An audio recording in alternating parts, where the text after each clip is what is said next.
Hello, good morning students. Today we will read poem The Ant and the Cricket.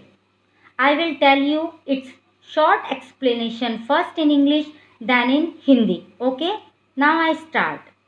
This poem The Ant and the Cricket is a fable, a story consisting of animals as characters that conveys a moral written in a poetic format.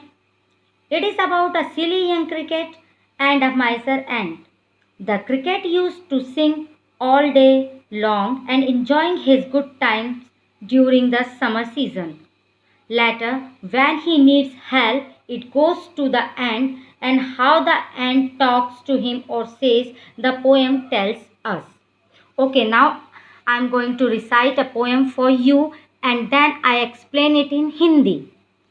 A silly young cricket, accustomed to sing through the warm sunny months of gay summer and spring, began to complain when he found that at home his cupboard was empty and winter was come. Actually यह एक मूर्ख पागल cricket जिसे हम झिंगुर कहते हैं, जो summer और स्प्रिंग के धूप खिले दिन गाकर गुजारने का आदी था, एंजॉय करता रहता था हर टाइम।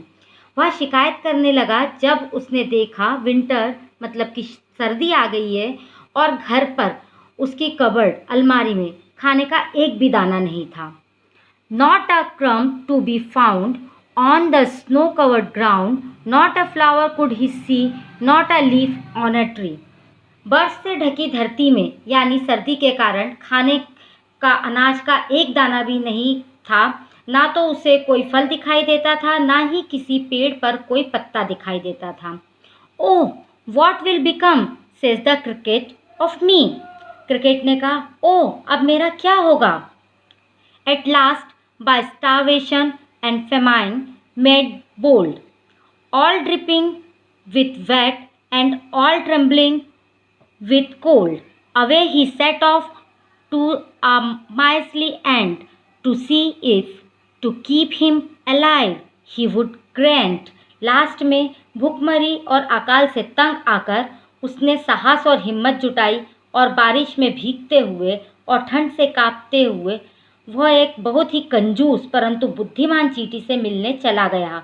वह जानना चाहता था कि वह उसे जिंदा रखने के लिए बारिश में उसको बचाएगी। Him shelter from rain and mouthful of grain he wished only to borrow, he had repay it tomorrow, if not he must die of starvation and sorrow। बारिश में उसको ऐसा लग रहा था कि वह उसको बचाएगी और मुट्ठी भर अनाज भी देगी। वह सिर्फ अनाज लेना चाहता था और सोचता था कि अगले दिन वह अनाज लौटा देगा। If not he must die of starvation and sorrow, अगर उसे यह ना मिला तो वह भूख और दुख से मर जाएगा। Says the ant to the cricket, I am your servant and friend, but we ants never borrow, we ants never lend, but tell me dear cricket, did you lay nothing by when the weather was warm, quoth the cricket not no आई।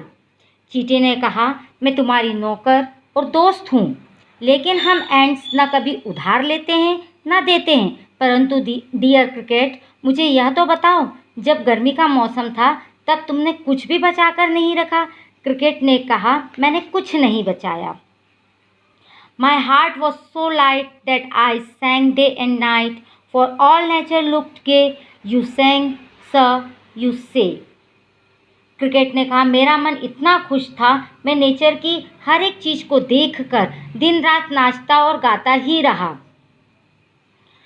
इस पर जो एंट है, जो चींटी है, उसने क्या कहा, अच्छा श्रीमान तुम कहते हो कि तुम गाते रहे, go then says the ant and dance the winter away. तब वो कहते हैं कि जाओ और सर्दियों को भी नाच नाच कर बिता दो। दस Anting he harshly lifted the wicket and out of the door turned the poor little cricket. Fox called this a fable, I will warrant it true. Some crickets have 4 legs and some have two. इस तरह अपनी बात को ख़त्म करते हुए चींटी ने जल्दी से दरवाज़ा खोला और छोटे से दुखी बेचारे क्रिकेट को घर से बाहर निकाल दिया। लोग उसे तर्कहीन फेबल यानी बिना मतलब की फेबल मीन्स एक लोक कथा कहते हैं, पर मैं कह सकती हूँ कि यह सच्ची है। कुछ क्रिकेट के 4 पैर होते हैं तो किसी के 2 ही होते हैं, यानी कि हम जैसे लोग। सो स्टूडेंट, यह थी poem. I hope you understand the poem.